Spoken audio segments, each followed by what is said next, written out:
Good morning. So we are now in the week 6 of Statistics and Probability. So the main focus or content of this week is all about the Central Limit Theorem. So our objectives for today are: first, explain the concept of the Central Limit Theorem. Second, define the sampling distribution of the sample mean using the Central Limit Theorem. And lastly, we have find a solution, explanation, or answer to problems involving sampling distribution of the sample mean. So, alam ko, bago yung word sa inyo na Central Limit Theorem. So, ano nga ba yung Central Limit Theorem? So, a central limit theorem states that given a large sample size, the sampling distribution of the sample mean for a variable will approximate a normal distribution, regardless of that variable's distribution in the population. So, in other words, the theorem is saying that the sampling distribution of the sample mean will draw near a normal distribution as the size of the sample increases, regardless of the shape of the original population distribution. So, as you increase the number of samples, the graph of the sample means will move towards a normal distribution. In other words, sa statistics, napaka-famous ng line na to. The more, the merrier. Meaning, mas madami or the larger the sample size, the more accurate your result will be. Meaning, the more or the larger the sample size, meaning, mas normally distributed yung mga variables natin. 'Di ba, sabi ko nga, yung normal distribution is, yung figure niya is a bell-shaped curve, right? So, the more sample size na linalagay natin or ini-input natin, meaning, mas nagiging normally distributed yung mga variables natin. Mas nagiging bell-shaped curve yung graph natin. Ganun lang yung ibig sabihin nun. So, sabi nga natin kanina, yung Central Limit Theorem, valid siya as long as yung sample size niya is large. But the question there is, how large is large, right? So, unfortunately, there is no clear answer to that question. So, depende yan sa shape ng population natin at kung paano natin gustong gamitin yung approximation. However, there are guidelines which helps us kung paano ma-determine kung large na ba or kung okay na yung sample size natin. So, the first one is, if the sampled population is normal, then the sampling distribution of X bar will also be normal, no matter what sample size you choose. So, meaning, if normal naman yung sampled population natin, magiging normal din yung sampling distribution natin kahit ano pa yung sample size na piliin natin. So, pangalawa, when the sampled population is approximately symmetric, meaning ng symmetric is magkaparehong or almost the same siya. So, when the sample population is approximately symmetric, the sampling distribution of X prime becomes approximately normal for relatively small values of N. So, meaning, kung sinabing approximately symmetric siya, halos normal curve siya or malapit, or paano ba natin sabihin yun? Diba sa bell shape, masasabi nating symmetric siya if mirror yung left side ng right side. So, kung normally distributed naman daw yung sample population natin, ibig sabihin, yung sampling distribution natin becomes approximately normal din. So, yung last one is, when the sampled population is skewed. So, ano nga ba yung ibig sabihin ng skewed?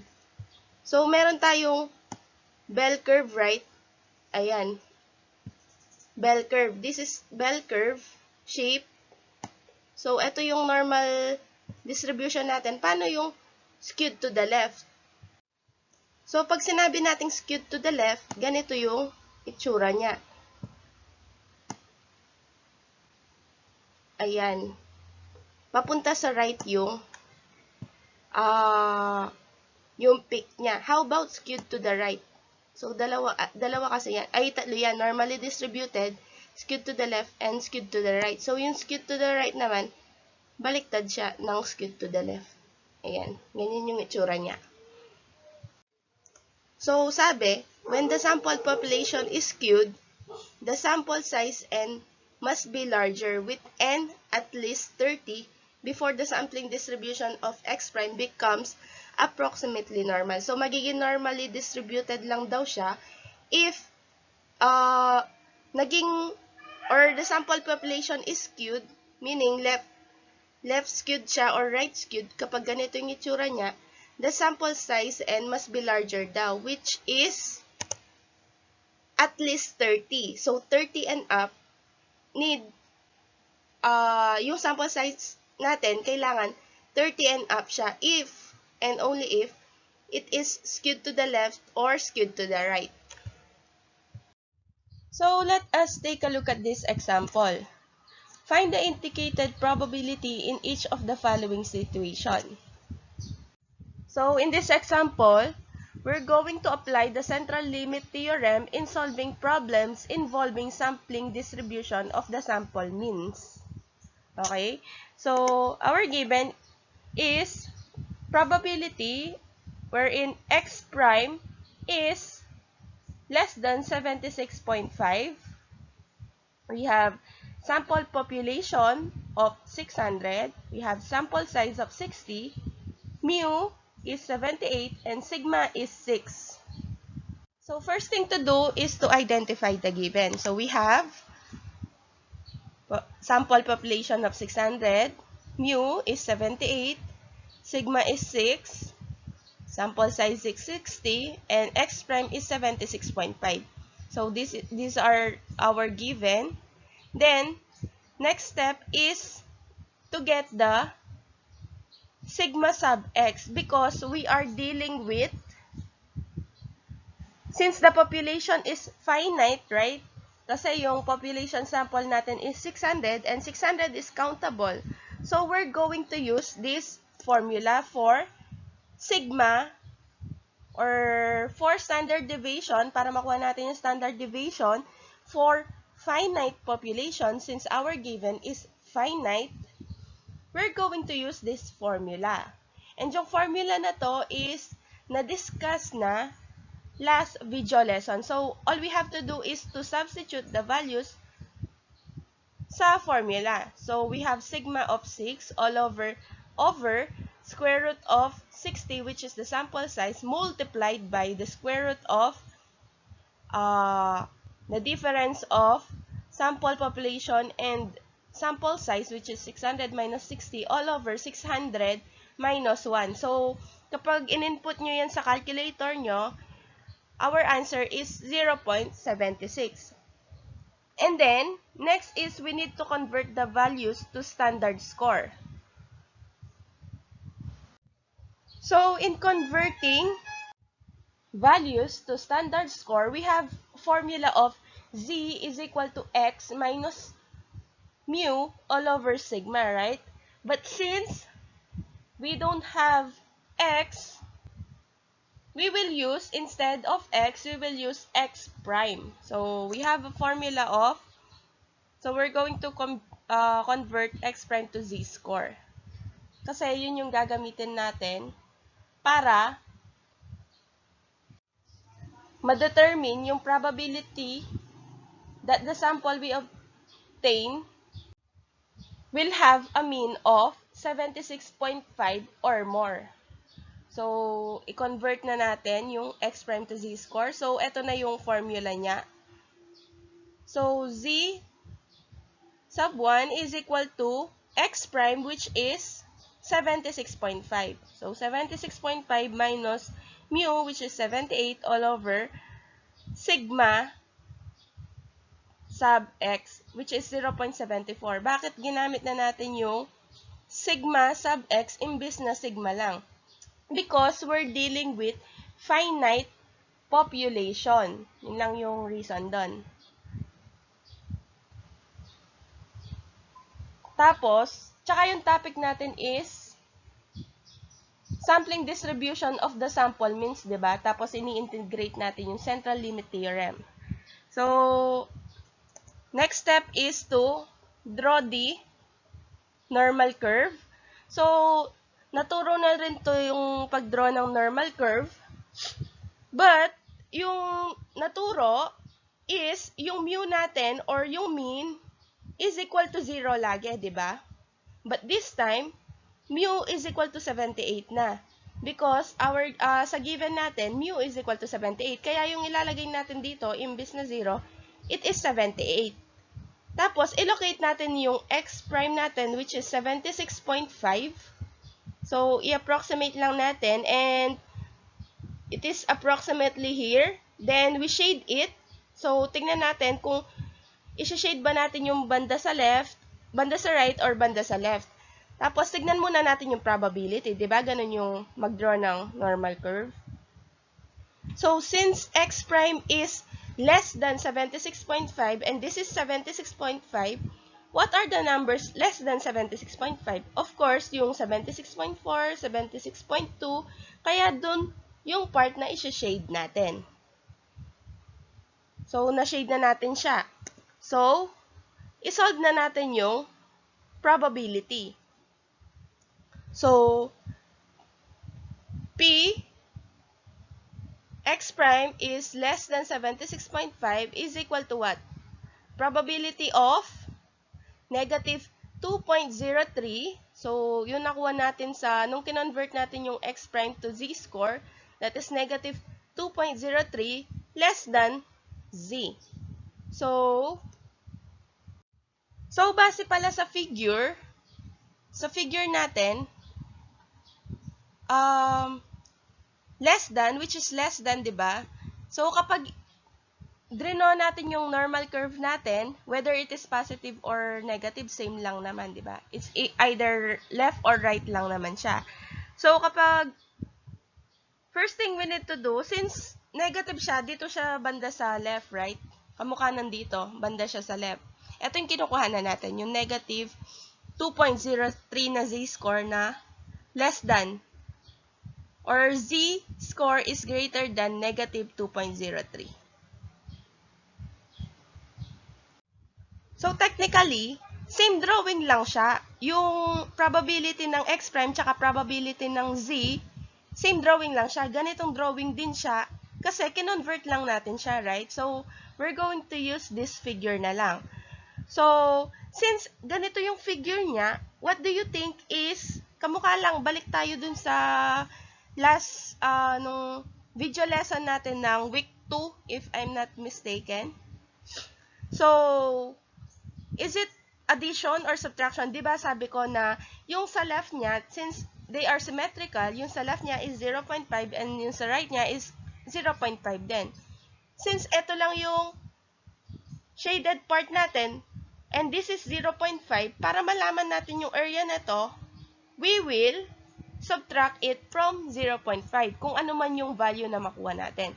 So, 0.5 minus, paano natin nakuha yung 0.4788? Kunin nyo yung z-table nyo. Diba? Tinuruan or naturuan ko na kayo kung paano kumuha ng z-score sa z-table. So, we have 2.03. First thing you need to do is to get the the first two digit, which is 2.0. I-locate nyo yun dun sa vertical. Yung vertical niya, di ba, meron dyan 2.0, 2.1, 2.2. So, dun kayo sa 2.0. Then, yung last digit niya is 3, which is 0.03. So, i-locate nyo naman nasa taas banda yon. So, kung ano yung mag-i-intersect doon, yun yung value niya sa z-table. So, yung makukuha natin is definitely 0.4788. So, we subtract it. That is 0.0212. Therefore, therefore, the probability that the sample you got will have an average less than 2.12%. So, meaning yung area nito, yun yung 0.0212. Or kapag kinonvert natin into percent, just multiply it by 100, that is 2.12%. So, meaning yung 2.12% na yun yung probability na yung nakuha mong sample have an average less than 2.12%. So, if may tanong pa kayo, feel free to comment or you can directly message me kung may tanong pa dito sa activity na to. So, una, recap lang. First is, you need to state the given. After stating the given, identify if it is finite population or infinite population. Tapos, gamitan nyo ng formula. If finite population siya, ito yung gagamiting formula. If infinite population, meron naman dun sa video lesson natin, last video lesson natin, which is week 5, may naka-flash doon yung mga formula. So, tignan nyo na lang. Then, after getting the standard deviation, because we're dealing with sample means, right? Kaya yun yung ginagamit nating formula. So, after getting the standard deviation, we convert x prime to z-score. Kasi hindi natin alam yung z-score natin. Ibig sabihin, kung hindi natin alam yung z-score, hindi natin malalaman yung area. Yung goal natin is kunin yung area ng shaded portion. So, after getting the z-score, ayun, mag-subtract na tayo or add. Depende kung ano yung part ng naka-shape sa normal curve natin. Then, draw a conclusion that the probability that the sample you got will have an average less than 2.12%. So, ganun lang siya. Since less than to, meaning, less than yung ilalagay natin, 2.12%. Tapos, kapag dalawa naman yung x prime natin, ibig sabihin, yung lalagay nyo lang dito, imbis na less than, it is between. Tapos, kapag naman greater than yung dito natin, yung ilalagay mo, imbis na less than, it's greater than. So, ganun lang yung kasimple. So, ngayon na alam na natin kung paano mag-solve ng Central Limit Theorem, we now go to the application of, or real-life application of Central Limit Theorem. So, let's have this problem. So, let me read it for you. A population has an average mu equal to 100 and standard deviation of sigma equal to 23. So, what is the probability that a random sample of size small letter n equals 40 will have a mean of less than 110? So, first thing we need to do, sabi ko nga kanina, is to identify our given. So, our given is mu, which is 100, sigma, which is 23, sample size, which is 40, and our mean, which is less than 110 or 110 na lang yung susulat. Then, next is, we draw the normal curve. Since our mu is equal to 100, therefore, nasa gitna siya ng normal distribution. So, guhitan natin para hindi kayo malito kasi lagi nyo nakikita yung may guhit sa gitna, right? So, ayan. Diba? Asymmetrical yan. So, this is our mu, which is 100. Then, yung hinahanap natin is 110. So, saan ba yung 110 dito? Definitely dito siya. So, ipa-plot natin siya. So, dito siya. Ayan. Tapos, so, kukunin natin is less than 110. So, ano yung mga numbers less than 110? Is it going to 112 or 108? So, going to 108, definitely. So, yun yung is-shade natin. So, nakuha ba? So, after after nating ma-draw yung normal curve natin, next is we will get our standard deviation. So, since we're dealing with population, i-identify muna natin kung for infinite population ba siya or finite population. So, kanina, di ba, nakita natin na meron tayong given population, which is the capital letter N, equal to 600. Therefore, na-conclude natin na finite population siya kasi 600 is countable, right? But, how about in this problem? Meron ba tayong capital letter N dito or sinabing number of population? So, wala. Therefore, yung gagamitin nating formula is the standard deviation for infinite population.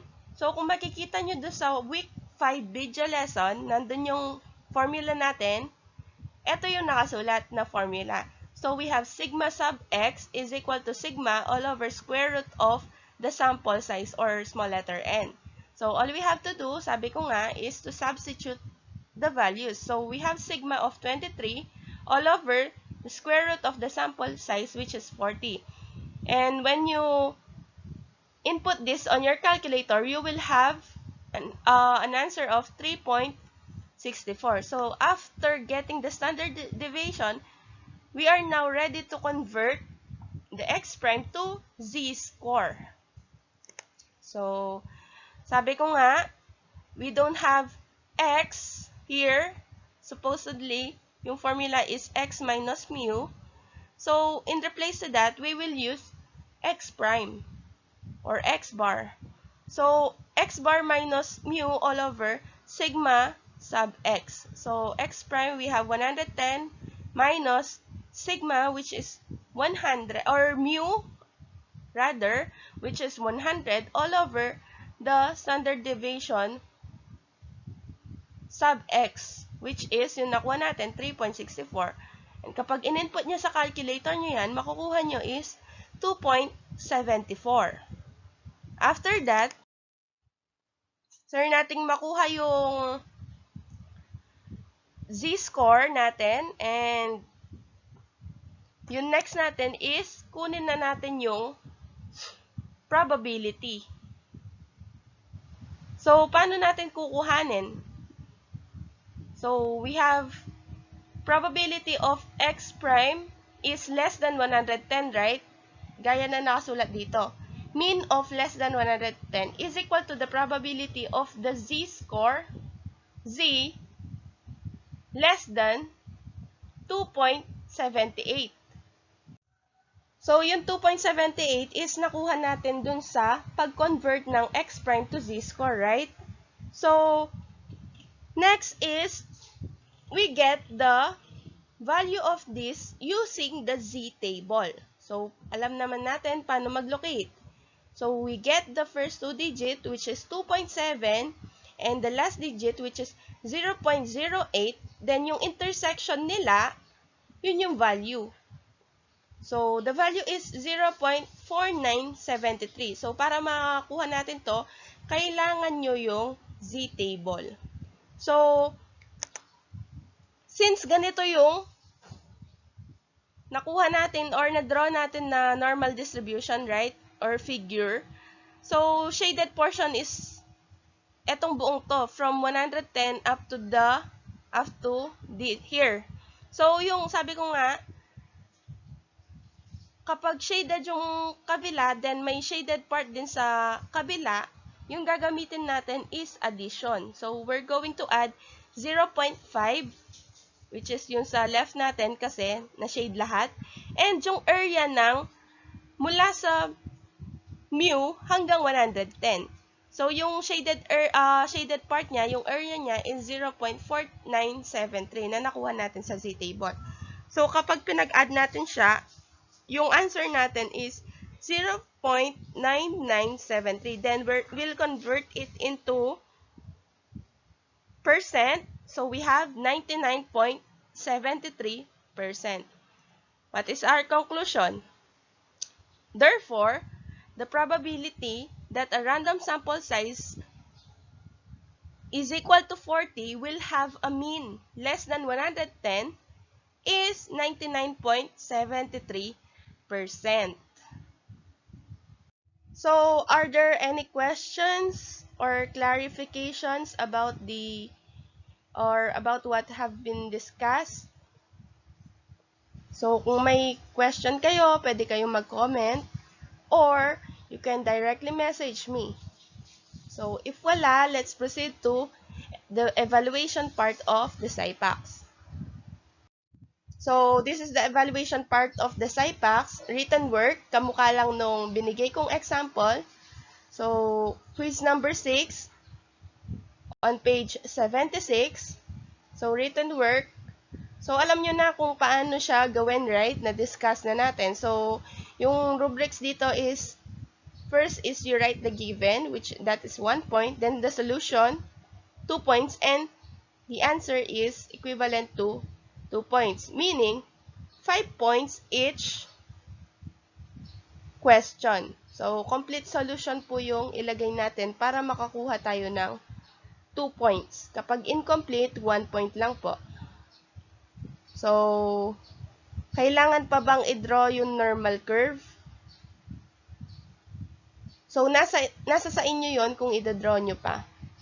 Basta yung payo ko lang is i-draw nyo para hindi kayo malito kung i-add ba or magso-subtract. So, nasa inyo yon. Good luck!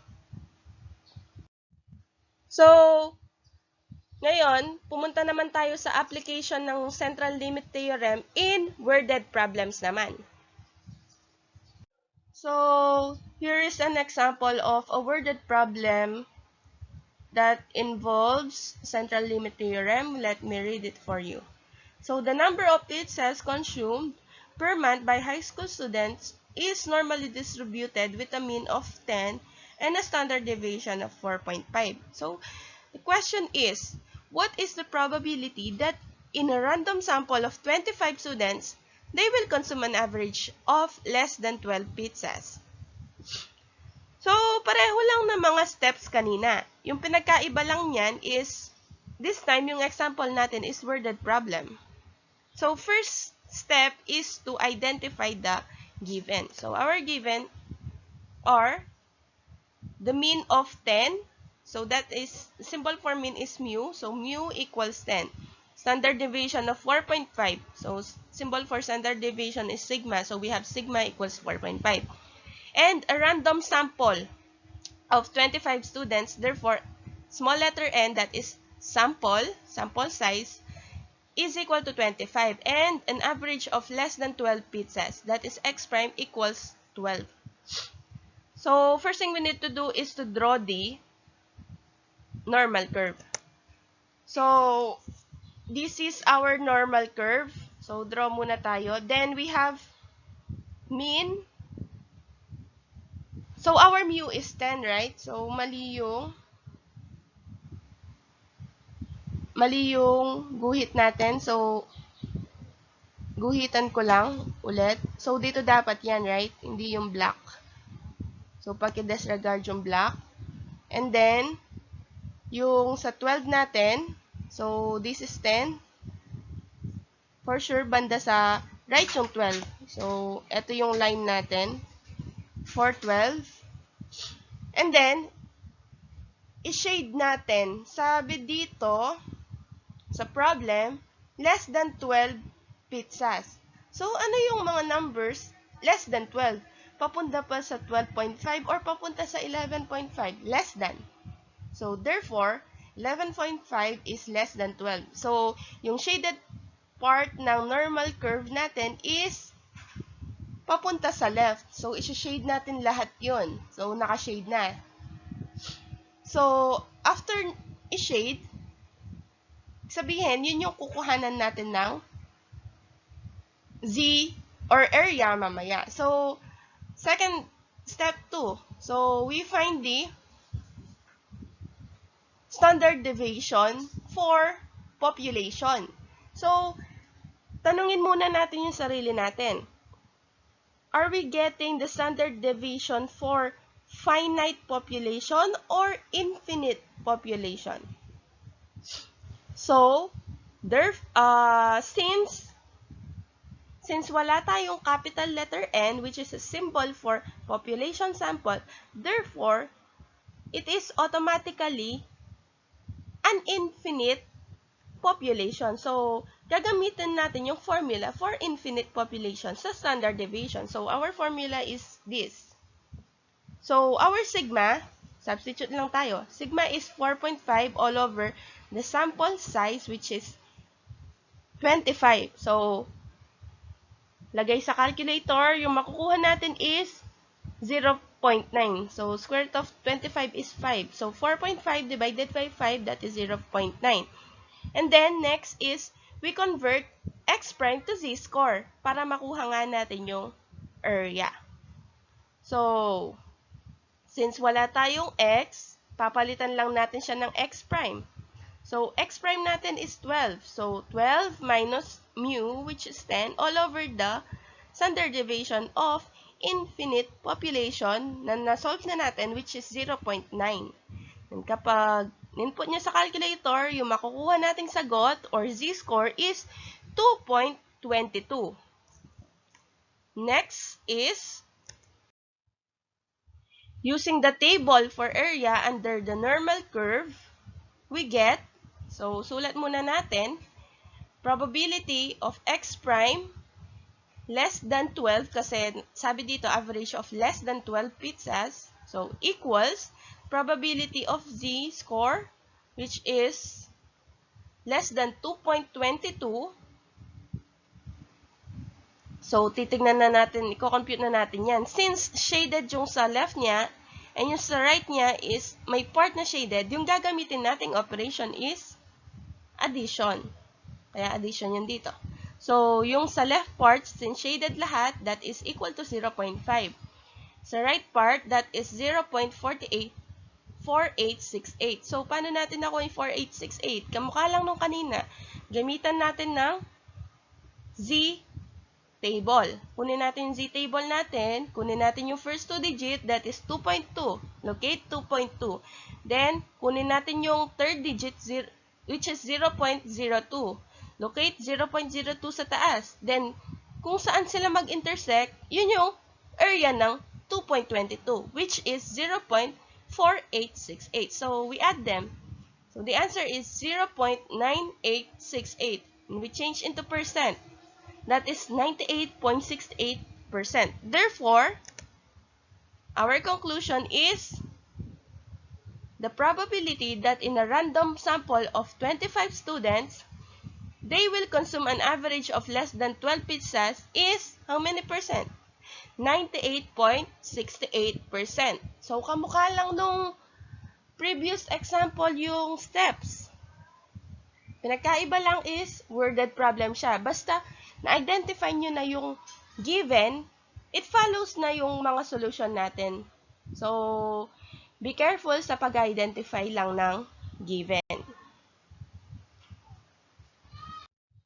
So, are there any questions regarding Central Limit Theorem involving worded problems? If none, let's proceed to the evaluation part.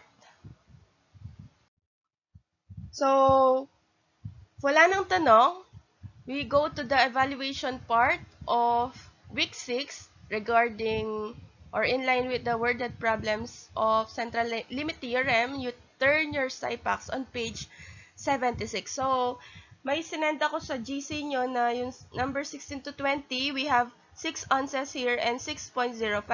So, yung gagamitin nyo is 6.05 na lang. Tapos, may rubrics tayo dito. Given is 1 point, solution is 2 points. So, show your complete solution. And answer will be 2 points. So, if may tanong pa kayo, feel free to message me. Good luck! So, that's it. That's the end of week 6. Congrats and I hope nakaka-follow kayo sa mga lessons. Thank you!